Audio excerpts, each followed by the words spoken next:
근래에 저희 가정에는 4개월짜리 장기 프로젝트가 하나 생겼습니다. 그것은 바로 겨울에 태어날 우리 아기의 이름을 정해주는 일이지요. 원래 부모님들께서 아기의 이름을 정해줄 때 굉장히 고심하고 어떻게 하면 최고의 이름을 지어줄 수 있을까 애쓴다는 거는 알았지만 이 안다고 생각했던 것이 저의 착각이었던 것 같습니다. 이 막상 아기가 생기고 진짜 고민을 해야 되는 이 순간에 닥치니 정말 고민을 거듭하게 되고요. 어떻게 하면 더 좋은 이름이 있을까? 어떻게 하면 학교에서도 어디에서도 놀림받지 않을 정도로 튀지 않으나, 하지만 또 그 동시에 훌륭한 의미를 담아서 지어줄 수 있을까 노력을 하게 됩니다. 이 평생 아기가 불릴 이름인데 좋은 이름을 지어주고 싶은 마음이 부모님의 마음이구나 하는 것을 느끼게 됩니다. 그런데 이렇게 이름을 고르는 과정 중에 있으니 굉장히 재미있는 현상이 눈앞에 보이게 됩니다. 영어권 문화 사람들에게는 유난히 토마스라는 이름이 많이 있다는 것입니다. 토마스는 애칭으로 토미, 토마스 등등으로도 많이 불리는데요.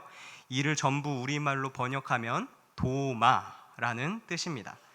이름이 도마인 유명인들은 생각보다 굉장히 많이 있습니다. 대표적으로 예시를 조금만 들어보도록 하겠습니다.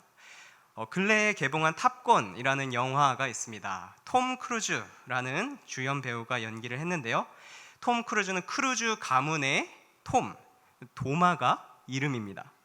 그리고 우리가 전구를 만든 발명왕으로 익히 알고 있는 에디슨도 사실은 이름이 토마스 에디슨입니다.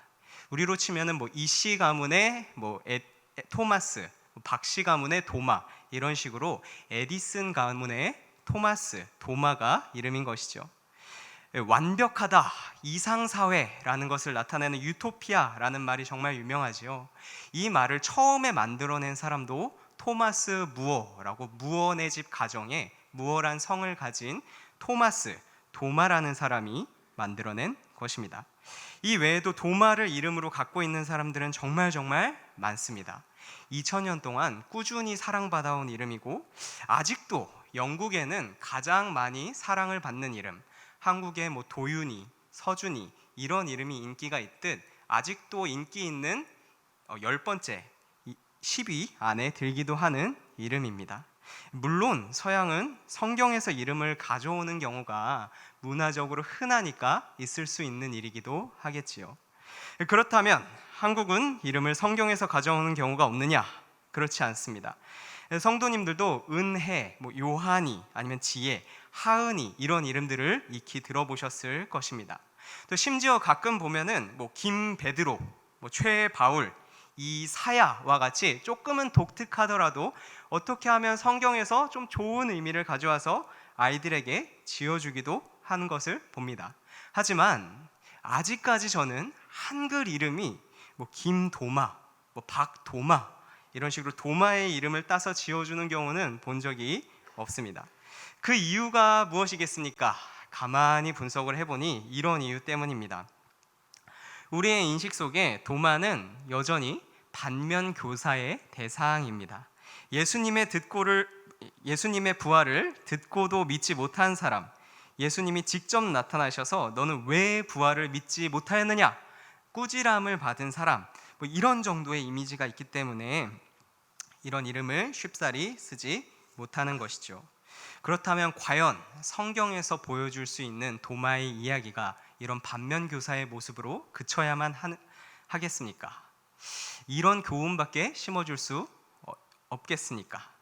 아닙니다. 도마는 기독교인이라면 뭐든지 덥석덥석 믿는 사람은 아니다. 우리가 하나의 진리를 수용하기까지는 충분한 고뇌의 과정을 거치고 어떻게 우리의 믿음이 강하여지는지를 보여주는 아주 좋은 모범이 됩니다. 어떤 목사님이 이런 고백을 했습니다. 자기는 청년 때 의심이 아주 많았답니다. 그래서 교회에서 뭐 한다 그러면은 자꾸 막 의심이 들고, 성경이 이걸 말하는데 이게 싶은 의심이 또 들고, 나중에 가니 하나님이 정말 살아 계실까? 라는 의심이 들었다고 합니다. 이 의심을 계속하다 보니까 나는 교회 안에 계속 있고 싶은데, 하나님을 계속 믿고 싶은데, 의심을 계속하다 보면은 이런 의심이 내 믿음을 다 갉아먹는 거 아닌가? 나는 결국에 하나님을 못 믿는 거 아닌가? 그런 두려움에 빠졌다고 합니다. 그때 이 목사님께는 건실한 우리 기독교 전통 위에 있는 멘토 목사님이 계셨는데요, 그분이 자신 있게 이렇게 대답해 주었다고 하십니다. 어디? 마음껏 의심해 보라고요. 너가 의심한다고 해서 우리 교회는 무너지지 않는다. 오히려 그 기회를 통해 너가 하나님께 더욱더 다가가고 굳건한 새로운 믿음을 갖기를 바란다고 말입니다. 이것이 우리 교회가 갖고 있는 자긍심, 자존심입니다. 오늘 도마의 이야기를 통해 우리의 믿음을 굳건하게 하시는 하나님의 은혜를 살펴보기를 원합니다. 우선 우리가 먼저 해야 될 일은 도마가 원래 어떤 사람이었느냐 살펴보는 일입니다. 일전에 예수님께서 죽은 나사로를 살리러 가신 일이 있었습니다. 그때 당시에 다른 마을에 있었는데 나사로가 죽었다는 소식을 듣고 제자들을 데리고 함께 이제 가자 하고 선포하시는 장면이 있지요. 그때 제자들이 예수님을 따라 나설 줄 알았는데 예수님을 말립니다. 이 제자들의 입장에서는 사랑하는 스승님을 위해서 말릴 수밖에 없는 이유가 있었는데요, 왜냐하면 지금 이쪽 동네에도 방금 전에도 유대인들이 와서 우리에게 상해를 입히게 하고 우리를 못 살게 굴려고 돌로 치려고 했는데 또 어디를 가시렵니까? 나사로를 살리러 나가면 또 가는 길에 몰매를 맞을 수도 있고 힘들어질 텐데 왜 움직이려 하십니까? 이렇게 만류를 하게 되는 거죠. 제자들은 움직이면 죽을 수도 있고 그만큼 위험한 상황인데 상황이 상황이니만큼 지금은 우리 스승님 움직일 때가 아닙니다. 이렇게 반대편에 서 있는 거죠. 이 모두가 노를 말하고 있을 때 단 한 명이 나서서 예수님 편에 서게 됩니다. 그것이 바로 도마인데요, 요한복음 11장 16절 같이 읽도록 하겠습니다. 디두모라고 하는 도마가 다른 제자들에게 말하되 우리도 주와 함께 죽으러 가자 하니라. 우리도 주님과 함께 죽으러 가자. 도마가 자기 상황에서 보니 예수님이 지금 움직이시려는 게 모르긴 몰라도 죽음을 각오하고 가시는구나. 그렇다면 제자인 우리들도 스승님을 따라 죽음을 각오하고 움직여야 되지 않을까 결심한 거죠. 이것을 미루어 봤을 때 도마는 굉장히 헌신적인 사람이라는 것을 알 수 있습니다. 자기가 믿는 것이 있으면 믿는 대상에 대해서 충성을 다하는 사람이었다는 것이죠. 다음으로 도마가 또 어떤 사람인지 보여주는 성경 구절이 있습니다. 예수님께서 제자들과 마지막 만찬을 하고 나서입니다. 제자들의 발을 씻어주시고 나서 너희 중 한 명이 나를 팔리라 라는 말씀도 하시고 자꾸만 어디 영영 떠나실 것처럼 먼 길을 가실 것처럼 말씀하십니다. 그 이야기를 듣다가 베드로가 그럼 저도 가겠습니다 이야기를 하시니까 예수님께서 만류하십니다. 너가 지금은 따라오지 못하지만 나중에 따라올 것이다. 나는 너희를 위하여 거처를 예비하러 간다 라고 말씀하십니다. 이미 성경의 모든 사건을 알고 있는 현대의 우리는 이게 무슨 말씀인지 압니다. 머지않아 예수님은 십자가에 못 박히실 것이고 그리고 부활하시고 승천하셔서 우리들을 위한 거처를 아버지 품으로 가셔서 예비하러 가신다라고 다 알고 있죠. 하지만 이때 당시의 제자들은 예수님의 진위를 파악하기에는 조금 어려웠습니다. 헷갈려하고 있을 그때에 예수님께서 말씀하십니다. 내가 어디를 가든지 그 길을 너희가 아느니라. 그러자 도마가 대답합니다. 요한복음 14장 5절 말씀입니다. 도마가 이르되 주여 주께서 어디로 가시는지 우리가 알지 못하거늘 그 길을 어찌 알겠사옵나이까.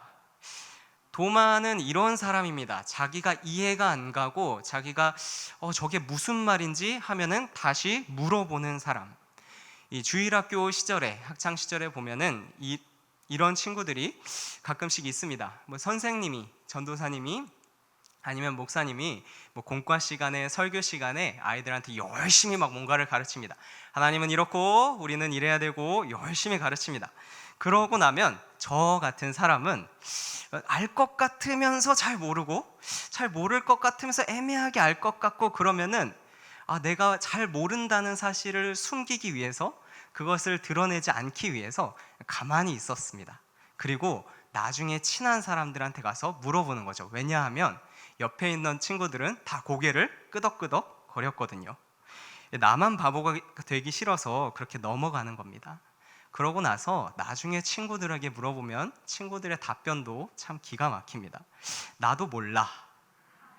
다 같이 아는 척하고 넘어간 거죠. 도마는 이런 사람이 아닌 것입니다. 예수님의 말씀을 정말 다 알고 싶었고 진심으로 이해하고 싶었습니다. 이 믿기 위해서 적극적으로 탐구하는 사람들이죠. 이런 사람들이 있기에 예수님이 다시 한 번 더 답변을 해주시고, 도마 덕분에 우리는 2000년이 지난 지금에도 그 유명한 말씀, 예수께서 이르시되 내가 곧 길이요 진리요 생명이니 나로 말미암지 않고는 아버지께로 올 자가 없느니라. 요한복음 14장 6절의 말씀을 묵상할 수 있게 되었습니다. 이 도마의 덕분에 이어지는 대화 속에서 다른 제자들도 예수님께서 일단은 아버지께 가시는구나 라고 맥을 잡게 되지요. 도마는 이런 사람이었습니다. 무언가 하나 믿게 되면은 대충 알고 있는 척, 믿고 있는 척 그렇게 하지 않고 확실하게 좀 믿고 싶은 사람이었습니다. 이런 도마의 성향 때문에 아직도 영미권에서는 도마라는 이름을 선호하는지도 모르겠습니다. 그리고 마지막으로 도마가 어떤 사람인지를 보여주는 것이 오늘 본문 말씀입니다. 예수님이 돌아가시고 유대인들이 예수님을 따랐던 자들, 예수님의 제자들을 쥐잡듯이 뒤집니다. 축하해주고 환영해주려고 뒤지는 것은 아니겠죠. 같이 박해하고 핍박하려고 뒤지는데, 이때 제자들은 사람들의 눈을 피해서 한 곳에 모여 있었다고 합니다. 그때 부활하신 예수님께서 제자들에게 나타나십니다. 평강이 있을지어다 말씀하고 손과 옆구리를 보이십니다. 근데 하필이면 그때 도마만 집에 없었습니다. 나중에 도마가 들어오니 그 집은 이미 난리가 났던 것이죠. 다른 제자들이 증인이 되어서 열심히 얘기해 줍니다. 예수님 부활하셨다고. 도마가 이 이야기를 듣고 어떻게 대처했을까요? 도마는 이해가 안 가면 질문하는 사람이었습니다. 도마는 그래서 나는 그의 못자국을 보기 전까지는, 손가락을 거기랑 옆구리에 넣어보기 전까지는 믿을 수 없다라고 이야기를 합니다. 내가 볼 때 확실한 증거가 없으면, 내가 생각한 대로 예수님께서 부활하시고 내가 이해할 수 없으면 나는 그 믿음 받아들일 수 없다, 너희들의 신앙을 받아들일 수 없다, 이런 회의적 성격도 도마에게 있는 것이죠.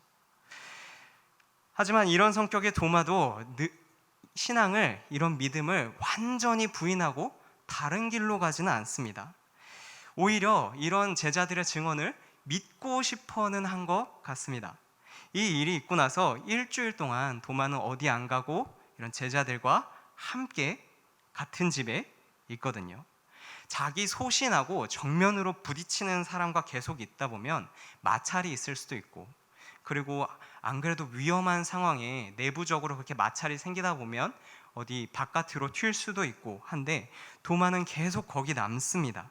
나는 예수님이 부활하셨다는 것을 본 적도 없고 믿을 수도 없는데 계속해서 예수 부활하셨다고 흥분하는, 대화하는 자들과 함께 한 집에 남습니다.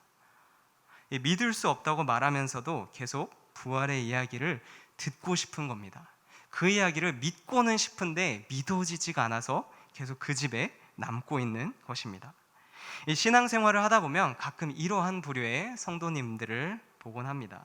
내가 예수님을 알게 된 지도 꽤 되었고, 교회에서 말하는 복음이라는 것이 무엇인지도 알겠고, 믿음의 공동체 안에서 우리는 많은 것을 함께 하기도 했고, 그때가 그립기도 하고, 이제는 내 인생의 주인으로 믿음의 결단을 내리고 하나님을 믿고 선포해야 하는데 결정적인 순간에 이게 믿어지지가 않은 것입니다. 이미 예수님 부활의 증인으로 살아가는 자들을 보면 참 나도 저들이 보기가 좋습니다. 나도 저들처럼 믿고 싶습니다. 나도 한번 믿으면 잘할 수 있는데, 나 참 충성된 사람인데, 나 잘 믿고 잘 이해하고 노력하는 사람인데 안 믿어지는 것이죠. 믿고 싶지만 내 성격에 그냥 믿는 것은 안 됩니다. 원체 의심이 많아서 내가 거절할 수 없을 정도의 뭔가 반응이 와야 믿을 수 있는 것이죠. 예를 들면 이번 주에 산 복권이 기도했더니 당첨이 된다든지, 아니면 꿈속에 천사가 나타나서 너 하나님 믿어라 말씀하시면, 그러면 내가 누구보다 확실하게 정말 충성되이 하나님을 믿을 수 있는데 그 믿음이 도무지 안 생기는 것이죠. 꾸준히 예배에 출석하고 교회도 나오는데 믿어지지는 않아요. 자기 신앙이 있어서 그 신앙으로 뜨겁게 기도하고 섬기는 형제, 자매들을 보면 부럽습니다. 나도 한때 그렇게 했었고 하고 싶은데 그렇게 되지는 않습니다. 원래 예수님 믿었으니까 코로나 풀리면 교회 나와서 침체된 내 신앙생활을 다시 뜨겁게 이어가지, 열심히 해야지 마음은 먹었지만 막상 풀리니까 이 처음에 먹었던 그 열심이 다시 살아나지는 않습니다. 처음부터 잘해보겠다고 먹은 내 마음이지만 내 마음이 내 마음대로 그렇게 조절이 안 되는 것이죠.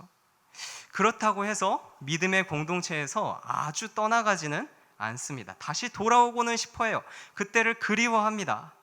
하지만 애석하게도 믿음이 생기지 않습니다. 이 과정이 반복되고 반복되다 보면 자기에 대한 아쉬움만 남고 참 답답한 상황이 이어지게 됩니다. 이런 상황을 도마가 계속 이어져 가고 있었던 것입니다. 도마를 바라보며 하나님은 어떻게 행하셨는지요?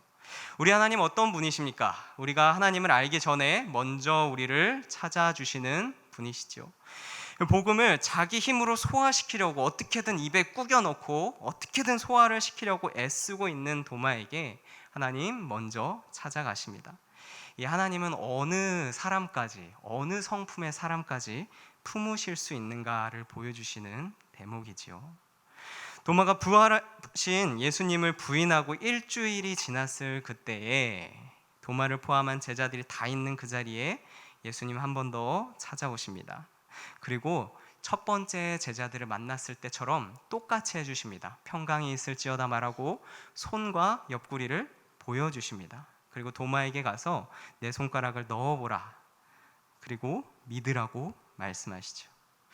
너희가 감당하지 못하는 시험은 주시지 않는다라고 하는 우리 주님께서 이때 도마에게 큰 소리로 꾸짖으셨을 것 같습니까?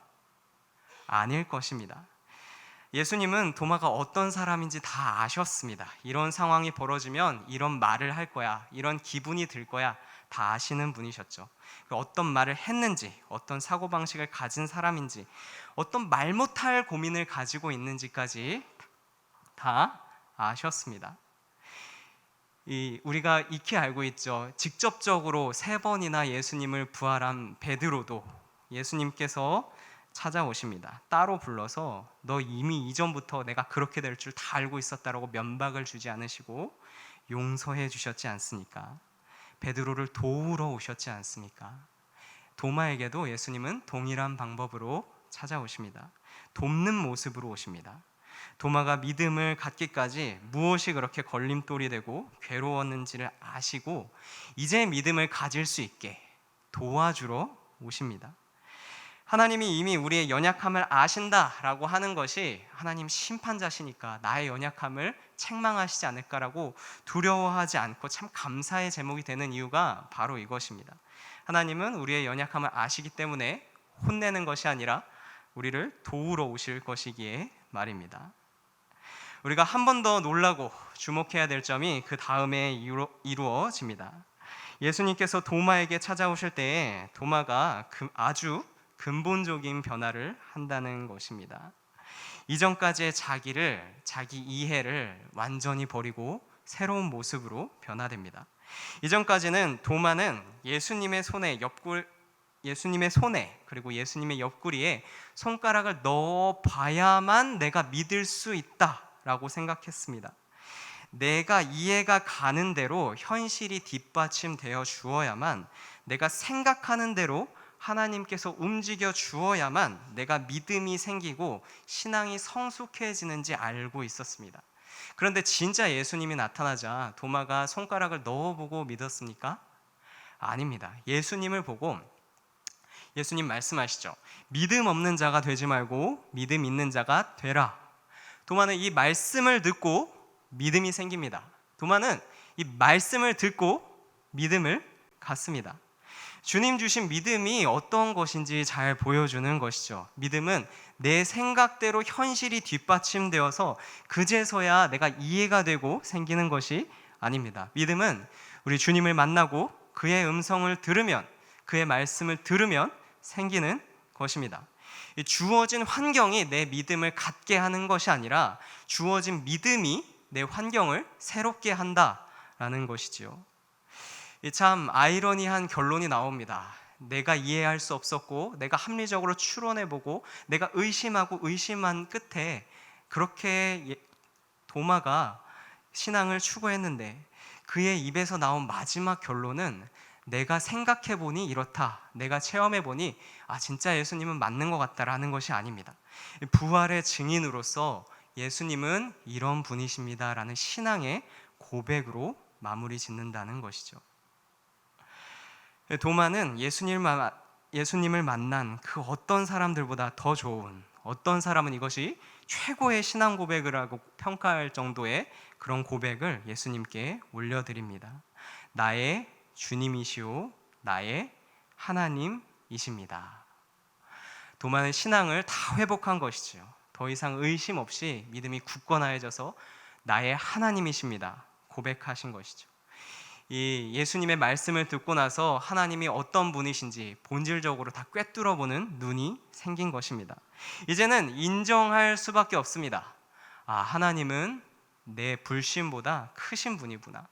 하나님은 내 이해를 뒤집어 엎어서 일하시는 분이시구나. 이 주종 관계라고 하지요. 내 생각이 나를 지배하는 주인이 되어서 나를 판단하고 내가 그대로 세상을 주장할 것이 아니라 하나님의 생각이 주인이 되어서 종인 나의 생각을 주장해야 하는구나. 하나님께서 나에게 믿음의 증거를 주셔서 나를 움직이게 하고 나의 마음을 감동하게 하는구나. 주체는 하나님이셨구나라는 것을 알게 됩니다. 우리 에베소서 2장 8절 말씀 같이 읽어보도록 하겠습니다. 너희는 그 은혜에 의하여 믿음으로 말미암아 구원을 받았으니 이것은 너희에게서 난 것이 아니요 하나님의 선물이라. 원래 성도는 자기 힘으로 하나님을 믿고 섬기는 자가 아닙니다. 내 믿음은 내가 잘 믿을 수 있어, 내가 조절할 수 있어 라고 생각할지 몰라도 사실은 알고 보면 처음부터 하나님께서 주셨고 하나님께서 믿음의 사람들을 강하게 붙들고 계신 것이었죠. 이 야고보서 1장 5절은 또 이야기합니다. 너희 중에 누구든지 지혜가 부족하거든 모든 사람에게 후히 주시고 꾸짖지 아니하시는 하나님께 구하라. 그리하면 주시리라. 우리 지혜의 근본이 무엇입니까? 세상을 사는 지혜가 무엇입니까? 우리 여호와를 아는 것입니다. 힘써 하나님을 아는 것입니다. 힘써 하나님을 알기에 부족하거든 어떻게 해야 됩니까? 하나님께 구하라. 그리하면 주신다고 하십니다. 현대 사회는 각자의 자리에서 바쁘게 살아가는 사회입니다. 나에게 많은 것을 빨리 판단해야 된다고 요구하고 조금 천천히 하고 조금 상식에 어긋나는 답변을 내놓았을 때는 그것이 아니라고 우리를 질책하면서 우리를 독촉하는 사회이지요. 그러다 보니 믿음도 이렇게 생각하기가 쉽습니다. 믿음도 내가 빨리빨리 해서 결론을 내려야지, 내가 열심히 해서 가져야지라는 함정에 빠지기가 쉽습니다. 이렇게 계속 헷갈리다 보면 나는 신앙이 빨리 견고해져야 하는데 왜 이렇게 믿음이 없나 이렇게 자책을 할 수도 있고요. 저 사람은 도대체 믿음을 가진 지가 얼만데, 교회를 다닌 지가 얼만데 왜 저 모양으로 남아있을 수밖에 없는가 질타를 하기도 합니다. 이때 우리에게 필요한 것은 그런 질타가 아닙니다. 우리의 연약함을 인정하고 다시 하나님께 나와서 지혜를 구하는 것입니다. 이 도마가 끝까지 이 증인들 곁에서 떠나지 않은 것처럼 믿음의 공동체에서 떠나지 말아야 합니다. 하나님을 뜨겁게 찾아야 합니다. 의심은 완고한 것이 문제이지 끝까지 잡고 물어지는 것이 문제가 아닙니다. 지혜를 달라고 깊이 있게 하나님께 나아와서 기도해야만 합니다. 그리고 그 끝에 하나님의 말씀을 찾고 들어야만 합니다. 그러면 하나님께서 그런 성도님들을 아십니다. 도마를 아시고 도마에게 찾아와 말씀하셨던 하나님이, 모든 지각 위에 뛰어나신 하나님께서 우리들의 삶에 찾아와 평안이 있을지어다, 우리를 감동케 하시고 믿음을 갖게 하시죠. 그러면 결정적인 순간에 내가 진짜로 하나님이 믿어지게, 전에는 알고 있었지만 믿기 싫었는데 이제는 정말 하나님이 내 인생의 주인이구나 자연스럽게 믿어지게 하십니다. 정리하겠습니다. 지치고 마음이 상할 수 있습니다. 사람은 누구나 믿음이 상하고 곤고하여질 수 있습니다. 하지만 그때 절대로 자신을 질책하는 수렁에 빠지시면 안 됩니다. 내 마음속에 부흥을 원하지만 이미 뜨겁지 못한 우리의 모습을 보면서 나는 그랬으니까 옛날이 좋았지, 그런 패배주의에 빠져서는 안 됩니다. 자책하면 안 됩니다. 내 마음이 현실과 달라 상처를 받고 수렁에 빠질 때, 내 마음조차도 내 마음대로 지키기가 힘들 때 그때 포기하면 안 됩니다. 왜냐하면 자책은, 그대로 포기하는 것은, 옛날을 그리워하는 것은 우리에게 믿음을 줄 수 없기 때문입니다. 우리 좋은 방법이 있습니다. 내 영혼아 어찌하여 이리 낭망하는가 묻고 나서 하나님을 바라보는 것입니다. 말씀을 보아야 합니다. 기도로 우리 주님을 간절히 붙들어야 합니다. 이런 신앙의 뜨거운 도가니 속에서 더욱더 믿음이 견고하여지고 하나님 은혜를 받는 성도님들 되기를 소망합니다. 같이 기도하도록 하겠습니다.